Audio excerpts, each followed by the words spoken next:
Wewe mchezaji mpira, si ni striker wewe? Mwisho anakufukuza. Messi alikuwa timu gani Messi? Kwani mnajifanya kama mjui?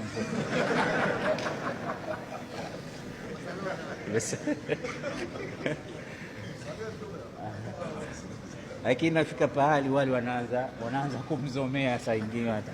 Yaani hawajui thamani yake.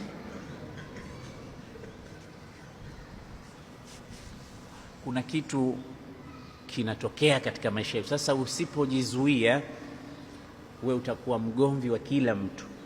Usipoyafahamu hayo, utakuwa mgomvi wa kila mtu, kila kitu, kila pahali. Utazozana na watu, utapigana na watu, utaumia, utapata pressure, utapata maradhi.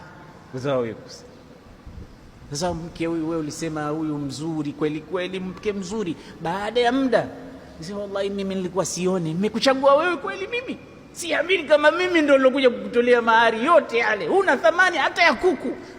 Mke mzuri ambaye ulikuwa unapigana na watu kwa ajili yake, baadaye wewe unasema hana thamani yoyote. Kathratul misas, ile kwamba umekaa naye, qala al-ahdu bik. Ndo hata katika mazungumzo ya hekima anasema zur ghibban tazdad hubban, yani zuru ukiacha, yani ukimtembelea mtu usiende siku zote mfululizo.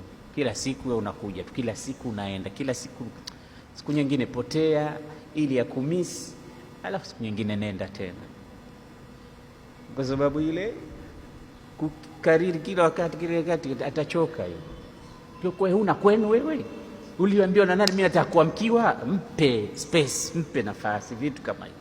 Sasa wazee, kuna mambo mengine ya hekima chukua hata kwa